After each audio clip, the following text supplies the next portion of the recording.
Hello everybody, it's Maikito. I hope everybody's having a good day. Has had a good day so far. There was no video obviously yesterday. It was a pretty small slate and I didn't want to force any plays. Besides, I'd rather just skip a video and then come back here with the Champions League slate. There's 2 Champions League games, and even though it's a small slate, I'm still gonna look through the games. They're big games regardless. A lot of the times the books are pretty cautious with these lines because it's bigger teams playing each other. So a lot of times you can find good value on these plays, and that's exactly what I did. I have some plays for you guys, more than I thought I was gonna have. But hey, if I like them, I'm gonna post them. And if I do have any added plays, they will be in the pinned comment. Sometimes at night, but more than likely tomorrow when lines change, and probably when lineups are out for teams, because they might change things up than what I expect them to be. But other than that, I'll just get straight into the plays. The first play is Joshua Kimmich to go under 91.5 passes playing at home for Bayern going up against Inter Milan. Unless I'm missing something, I just feel like this line is just way too high. Inter are another team that play high possession, and I don't see Bayern Munich playing Bayern Munich getting more than 60% of the ball. If you look at Inter when they play other high possession teams, they have 62% against AC Milan, 51% against Atalanta, 58% against Juventus, 62% against Milan, 39% against Leverkusen, which is another German team, but they didn't start a lot of their start. They didn't start Di Marco, who helps control the pace. They didn't start Barella as well, who helps control the pace. And they didn't start Lautaro, who's a good player that is good at taking away the ball and stealing the ball and putting pressure on the opposing defenses. They had 50% against Leipzig. They had 37% against Arsenal.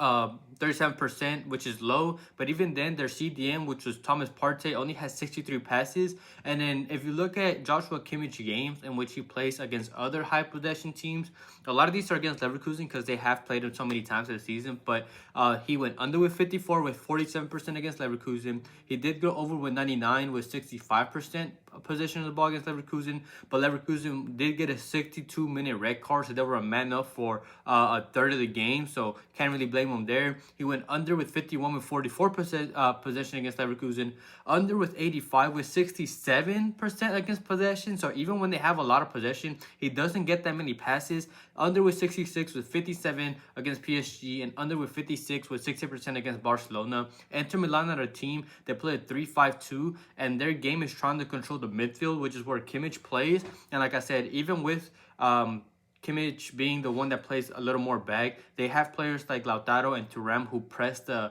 offense, the opposing midfield to try to get that ball back. And I just feel like this is too high of a line. I would play this up to like maybe 85.5, but I just feel like it's too high. I see him going under here. Besides, it's the first leg. There's no extra time. So I like this. I like Joshua Kimmich to go under 91.5 passes. The next player prop that I found that I like is his teammate, and that's Michael Olise to go higher than 2 shots playing at home for Bayern Munich, going up against Inter Milan. He has averaged 3.16 shots per 90 in the league and 3.69 shots in the Champions League. And Bayern are short-handed in the attack, so I see a lot of more attacking responsibility and more just output in general being shared around, especially with Olise. They have Coman now and they have Musiala out, and he got subbed early in the last game while the other winger Sane played the full game, which makes me believe that in this game that means he was being rested so he could play full minutes, if not most minutes, against Inter, while Sane is more likely to get subbed out than him, which is what I like. Besides, he's a long shot taker because all he has to do is cut in on his left because he plays on the right. And if you look at the shots he's taken in the Champions League, 19 have been from outside the box, inside the box, and 16 from outside. So 50-50 shot, he takes a shot from outside, and even then, a lot of the shots he takes inside are just him right inside the box, cutting on his left and taking that shot as well. So besides, on his side, on Inter's side, the person that'll be guarding him is Di Marco, and he's much more of the offensive fullback. That's the side that they play on. So whenever Inter Milan lose the ball and Bayern have it, he can hit them on the counterattack, and he'll have more space to run because Di Marco would have been up on the pitch. So he'll just have more space in general. And with Thomas Muller very likely starting and Harry Kane, 2 good hold-up players that will help him on that counterattack. Muller is much more of a passer, opposing to Musiala, who's more likely to shoot the ball as well. He just has more attacking responsibilities when it comes to shooting-wise in this game. And one of Inter Milan's weaknesses is allowing long shots to opponents, which is perfect for a matchup like here, like Olise. And away from home in the Champions League, after 5 games, Inter on average have allowed 15.4 shots. So at 2.0, I like this line. So I like Michael Olise to go higher than 2 shots. If you see the background changing colors quickly, I do want to mention, obviously I do see it, is because I am watching the Houston and Florida game. So I just want to get that out the way before people start wondering why the background's changing colors. But the next player prop that I found that I like is on the opposing side, and that's Lautaro Martinez, who got hired in 2 shots,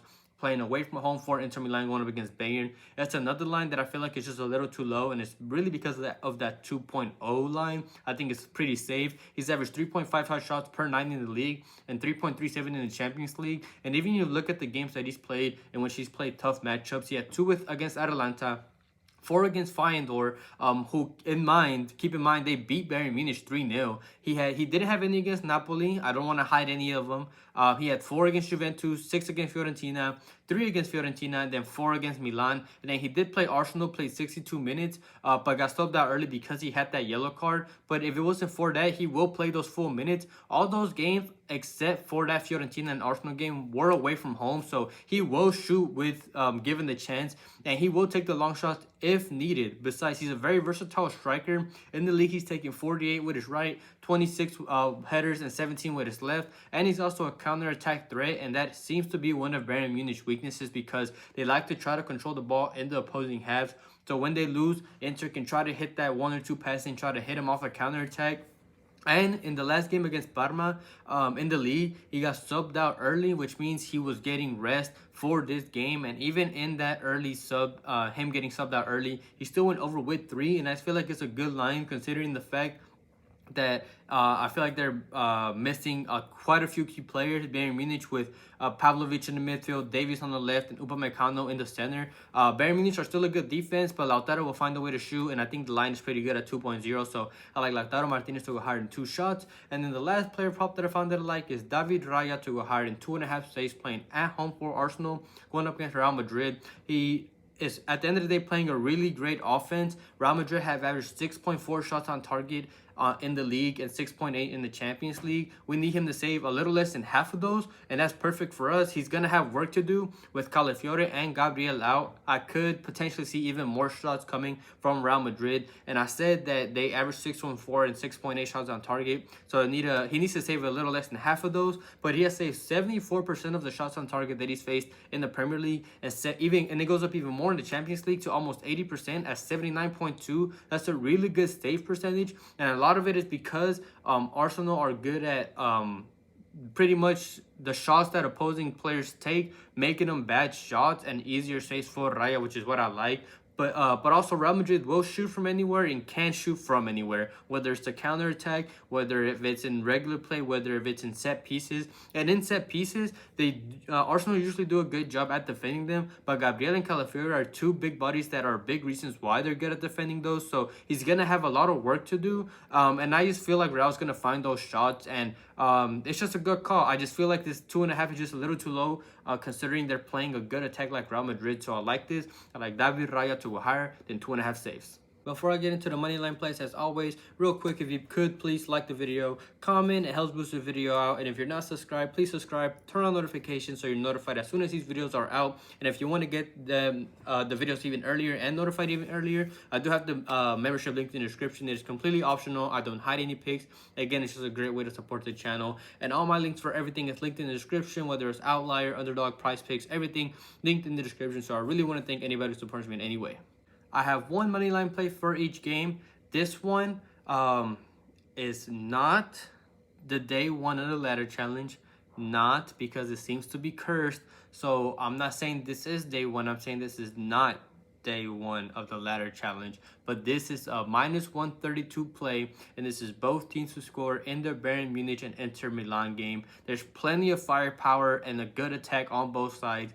Even with Musiala out, they still have Harry Kane, they still have Olise, they still have Sane, they still have Gnabry, they still have Muller. They're nearly impossible to stop at home. In 21 home games in all competitions, they have scored in 20 out of 21, all but 1 games. They have scored at home, and they have scored in all 6 Champions League home games. So they're pretty much impossible to stop at home. And Inter Milan have conceded in the last 4 out of 5 games and have showed vulnerability after losing that 0-2 lead to Parma. And Bayern Munich will find a way to score at home ultimately, while Inter Milan on the other hand have a fully healthy attack with Lautaro, Thuram, Di Marco, Shanalolu, Barella. They have a good attack and they have scored in 10 games straight. And Bayern Munich are missing some of those key players that I did mention earlier with the Lautaro pick, with Neuer obviously out, Davies, Upamecano, Pavlovic, Ito. They're missing a lot of defenders, which is why they're playing this rotated defensive squad, and they'll be vulnerable defensively and have conceded in the last 4 out of 5.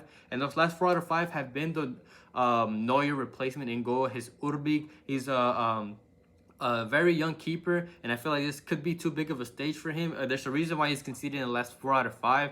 Not only is he young, but he also doesn't have that full strength Bayern defense in front of him. And I see this being a good game with good attack on both sides. I expect both teams to find the back of the net at least once. So I like this play. Not they won the ladder challenge for -132 is both teams to score in the Bayern and Inter Milan game. The second play that I found that I like in the Real Madrid and Arsenal game is Real Madrid to win or draw for -157 going up against Arsenal. That's pretty much that they won't lose. And I ultimately just trust this Real Madrid team more than I trust this Arsenal team. I just feel like in general every season they overrate this Arsenal team.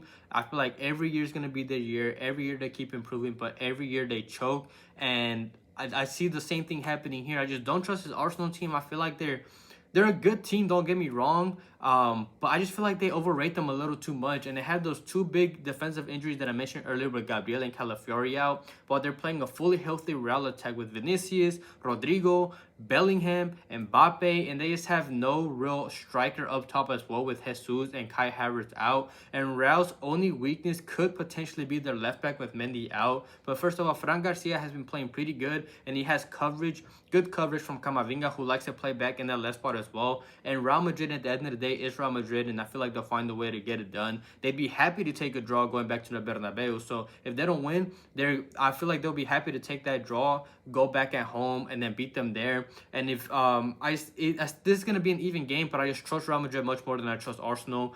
Even if you look at some of the games that Real have played after they've lost, they lose a game, they beat Villarreal 2-0. They lost, beat Getafe 2-0. They lost, beat Girona 0-3, and beat them. They lost, beat Celta 5-2.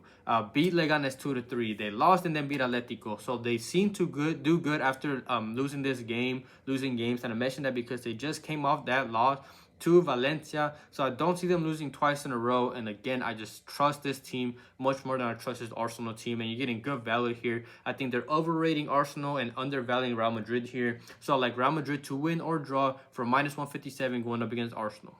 Thank you everybody for watching. Quickly going over last video's picks. It was an average day, honestly. Player prop wise, we had 2 DMPs, 2 that hit, and 2 that missed. And we're going to get into those. First of all, Sandro had to add a play. He came through. He hit for us. We had Kelleher that played instead of Allison. I did mention that he might have came back from injury, but I guess he didn't start. But I still added Kelleher, still the same thing. He came through, he hit. I added Vicario to go under 2.5 saves. He got that third right at the end, which was frustrating. And then Potter to go under 2 tackles. The game ended. He had 2. 5 minutes after the game, they changed his stats and moved him to 3. So I'm not sure why they gave him that third, but that was very, very frustrating. He should have ended on 2. And then I had to add a play Mönchengladbach to not lose. That hit for us. And then ladder challenge was looking good. Chelsea came through for us, but Inter Miami just ended up drawing against Toronto, which I did not see happening, so that was frustrating. Moneyline wise, 1-1. Player prompt wise, 2-2. So it's a 3-3 day overall. So it was an average day. It wasn't a bad day. Could have been better. But in this Champions League slate, I like these picks. I tend to do a little better when it comes to those Champions League plays compared to just regular season games. So hopefully we do good here. Fingers crossed. I like my plays. And as always, if I do have any added plays, they will be in the pinned comment. But other than that, I hope everybody has a good night, a good day, and we can cash out tomorrow.